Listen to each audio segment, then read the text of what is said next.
I don't care. Questions for either one of them is fine. Do we have to have a microphone or just blurt? Go ahead. Just blurt them out. Go ahead. Coach, what did you see from your team defensively after it was 66-55? Leaky said he thought that's the best you guys have played, the most aggressive you guys have been defensively all season. Well, I wouldn't just specifically talk about that particular situation in the game. I just felt like in the second half, their toughness, their will, their want to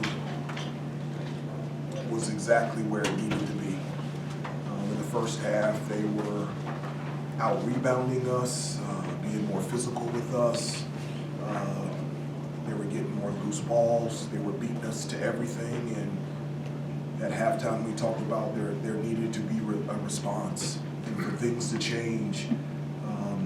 A level of toughness and physicality needed to be brought to play against such a great team in Ohio State, and they did that in the second half. Not only on the defensive end, but I think on the offensive end as well, in terms of getting to their spots and getting to the shots that they wanted. And, the discipline and details of being able to execute in the crunch time, I thought they were fantastic. I'm very proud of them. Was there anything about your message to them at halftime that was maybe a little bit different when you've been in some of those situations this year? I think Armando just answered that. I was direct. I was straightforward. I didn't speak in tongues or interpretation. They knew exactly where I was coming from.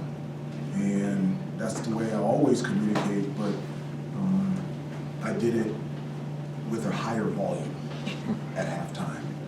And Armando and Caleb have said they like the higher volume from me, and so I'm going to continue to do that. Okay? Hubert, where did Coach Lebo get the play for Pete at the end of regulation? Like he had that, did he have that deep in the bag? I don't. Yes, maybe. I don't know what bag he has. He said he was watching the game. Perfect. Well, we have a number of plays to in late clock, late game situations that we can go to, and we didn't have one in that situation. The first thing is I thought their execution was fantastic to get the ball across half court to get us into a position where we can run that play, and then Coach Lebo thought that we could get the ball to Pete because of his length, just throw it up. They weren't going to foul him.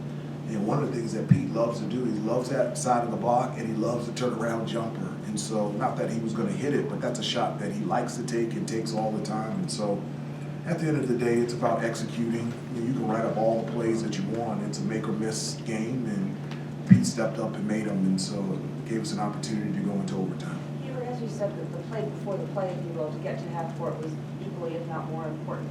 How did that kind of come about, that conversation to get the ball there, to do it that way as opposed to go the traditional route and try to eat it all, eat one shot? Well, I just didn't think we could get a clean shot going full court, so I just drew up a play that gave us three options to catch the ball near half court. And I told them, once you catch it, it was a little bit over 2 seconds, you have one dribble, and I said, you gotta get it over half court and call timeout, because if you get it over half court, then you can advance the basketball. And so they ran it perfectly. Leaky's pass to RJ was fantastic. RJ got it over and called timeout. So you're exactly right. I mean, the execution of that play was probably just as or more important than the one to Pete. Hubert, I guess none of you guys have really played in the Garden.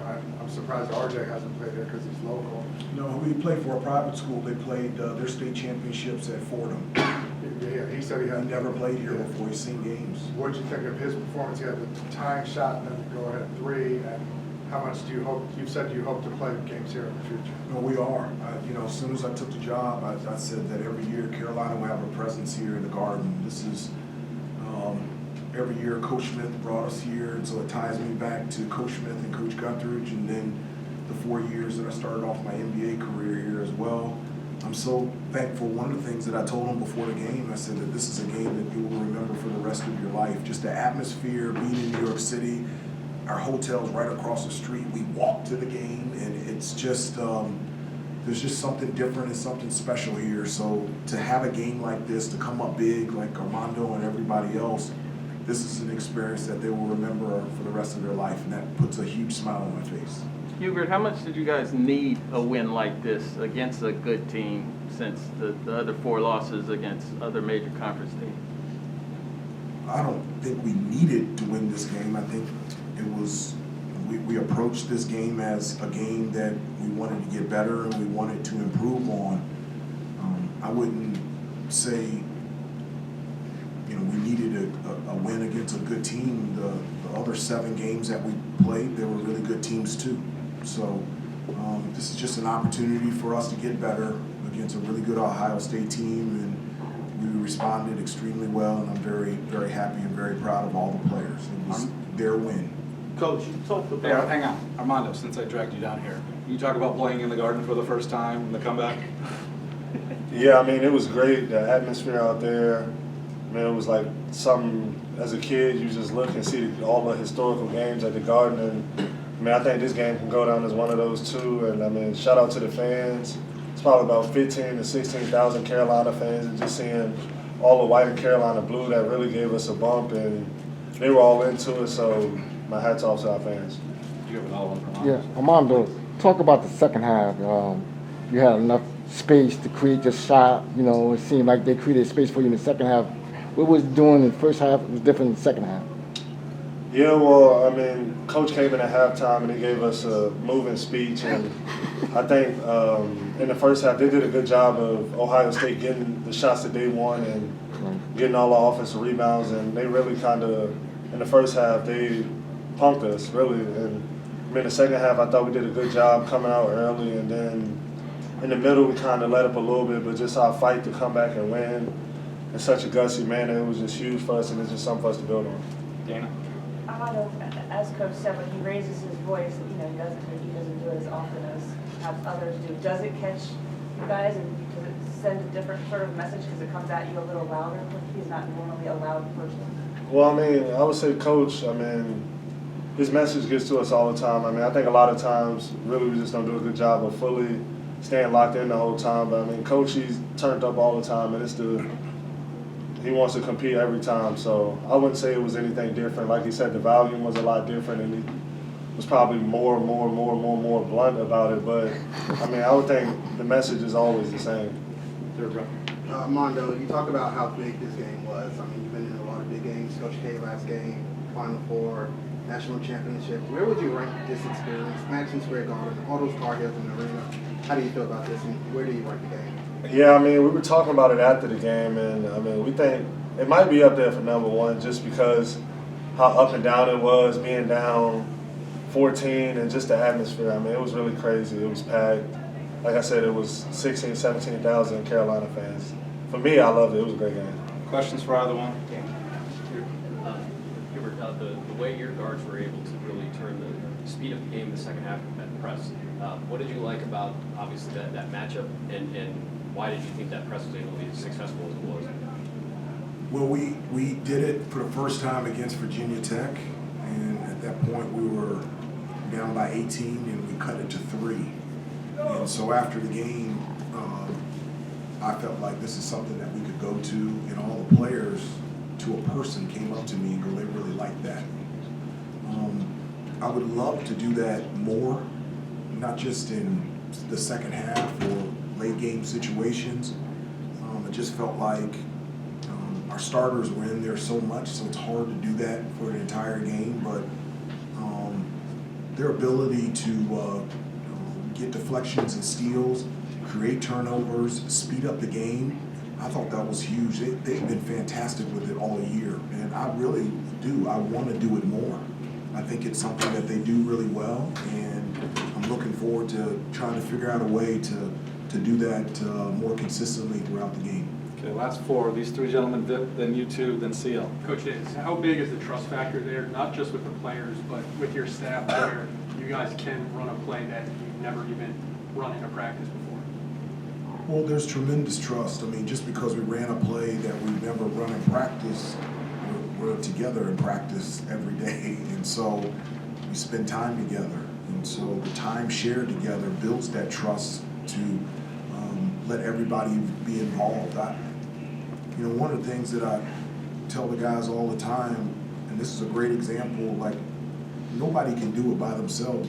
You always need help. You got to do it together. And so for Armando to be as dominant as he is, he needs the other players on the floor to be really good. And so in order for me to be the best coach that I can be, I need help from other coaches. And we're all in this together, and we're a team, and I wouldn't want to be a part of a different family or a different team than the one that I'm a part of right now.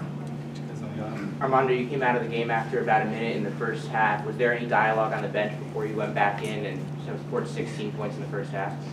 Yeah, well, I mean, it's just tricky because Zed Key, I got that one early foul, and he does a good job of getting position. And then usually a lot of the times, especially when you got one foul, a guy that can get position, they can get you low down there in the paint. So it was obviously an easy opportunity for me to get another quick foul if I was in the wrong area, and I couldn't play aggressive on top of all of that. So really, coach was just giving me some time to let some of the time run out and not get a foul. And then they subbed in a freshman, and I told the coach I thought that'd be a good opportunity for me to kind of just get my flow and get into the game a little bit and not have to be super aggressive defensively, because Zed Key is obviously a really good player.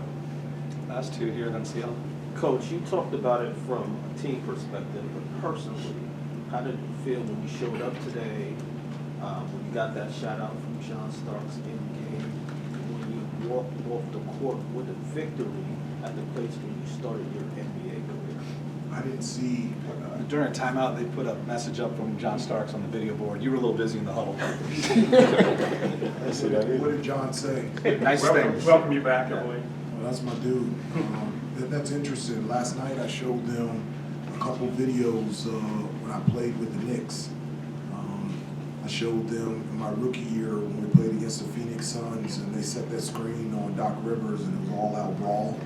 And then I showed them in the Eastern Conference semifinals against the Chicago Bulls with Derek Harper and I think it was JoJo. I can't remember who it was from the Bulls. It was all-out brawl in the stands, and so I told them, I said, I don't want you to get into a brawl, but I just wanted to let you know the experience that I had here at New York and the unbelievable teammates that I had that taught me so much about basketball and off the court. And one of those guys was John Starks. I couldn't have asked to be drafted and spend the first 4 years of my NBA career with anybody different than John and Patrick Ewing and Charles Oakley, and be coached by guys like Pat Riley and Jeff Van Gundy. It was an unbelievable experience, and walking back into the Garden made me it feel. It's not doesn't feel it. It's home.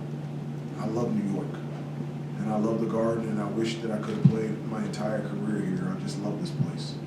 Last question, CL. Hubert, how much do you feel like maybe that 4 overtimes against Alabama may have helped just the experience of playing there? I do think it helped. I do. I think it helped from the standpoint they did not want to go 4 overtimes, so and that was a lot of motivation.